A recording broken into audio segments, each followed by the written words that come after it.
అందరికీ నమస్కారము. శ్రీ రాజరాజేశ్వరి జ్యోతిష నిలయము లబ్బిపేట విజయవాడ. ఈరోజు ఈ వీడియో ద్వారా శ్రీ వెంకటేశ్వర స్వామి వ్రత కథ నియమాలు పద్ధతులు మరియు శ్రీ వెంకటేశ్వర స్వామి కథ అధ్యాయములలో రెండవ అధ్యాయము గురించి కూడా చెప్పుకుంటున్నాము. ఈ వీడియోలలో ఈ వీడియో 9వ భాగము.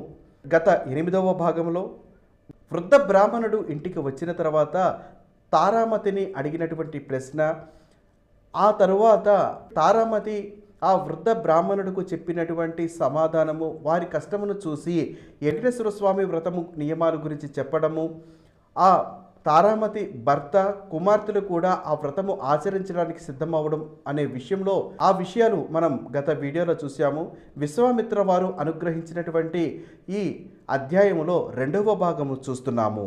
ఆ వ్రతమును చూడడానికి వచ్చినటువంటి భక్తులు అందరూ కూడా చక్కగా తీర్థ ప్రసాదాలు తీసుకొని తమ తమ గృహాలకు వెళ్ళినారు. అప్పుడు విష్ణుచిత్తుల వారు భార్య సమేతంగా ఆ బ్రాహ్మణ ఉత్తములకు పాద నమస్కారము గావించి తమ దంపతులను ఆశీర్వదించమని వేడుకున్నారు. అప్పుడు ఆ బ్రాహ్మణోత్తముడు వ్రత తీర్థ ప్రసాదములు తానియు స్వీకరించి మనో అభిష్ట సిద్ధిరస్తు, శ్రీ లక్ష్మీ శ్రీనివాస కటాక్ష సిద్ధిరస్తు అని ఆశీర్వదించాడు.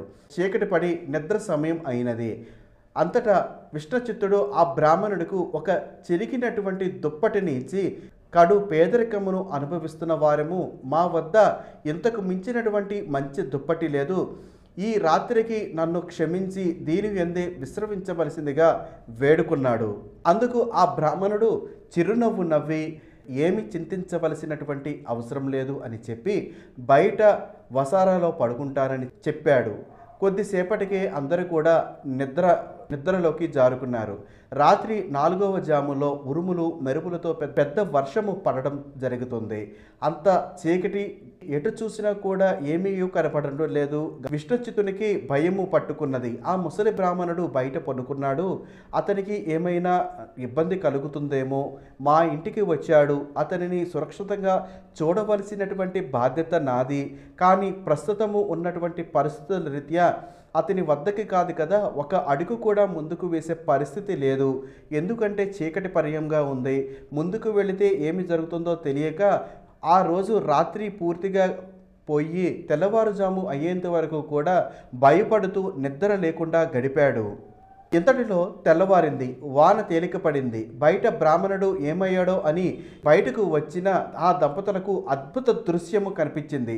అక్కడ నిద్రపోతున్నటువంటి విప్రోత్తముడు లేడు. చిరిగిన దుప్పటి స్థానంలో పట్టు పీతాంబరం ఉన్నది. ఆ పీతాంబరంపై శ్రీ వెంకటేశ్వర స్వామి వారి విగ్రహము చిరునవ్వుతో కనిపించింది. జరిగిన విషయము ఆ దంపతులకు అర్థమైంది. వారి ఆనందానికి అవధులు లేవు.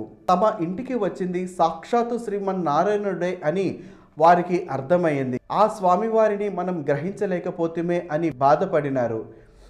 ఆ శ్రీమన్నారాయణుడికి చిరిగిన దుప్పటి ఇచ్చామే అని వారి మనసు విలవిలలాడింది. శ్రీ వెంకటేశ్వర స్వామి విగ్రహాన్ని కళ్ళకి అద్దుకొని ఇంటిలోకి వచ్చిన వారికి ఇల్లంతా కూడా స్వర్ణమయంగా కనిపించింది. అంతటా కూడా ధనరాశులే కనపడ్డాయి.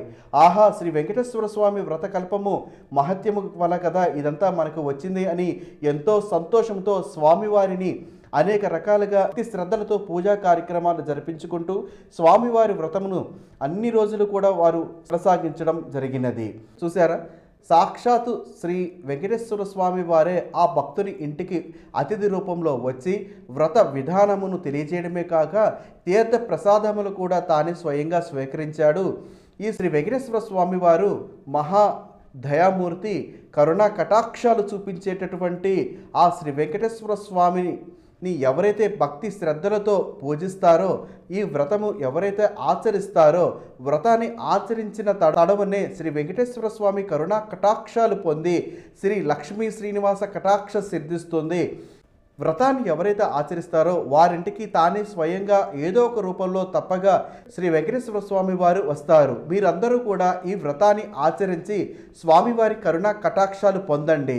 శ్రీ లక్ష్మీ శ్రీనివాస కటాక్షము సిద్ధిరస్తు అని శ్రీ విశ్వామిత్రుల వారు సెలవిచ్చారు. శ్రీ వెంకటేశ్వర స్వామి కథ వ్రత నియమాలు మరియు కథలలో రెండవ అధ్యాయమును కూడా పూర్తి అయినది. తదుపరి 10వ వీడియో ద్వారా మీ ముందుకు తదుపరి అధ్యాయము అనగా 3వ అధ్యాయమును కూడా తీసుకొని వస్తాము. కాబట్టి 10వ అధ్యాయమును కూడా చూడండి.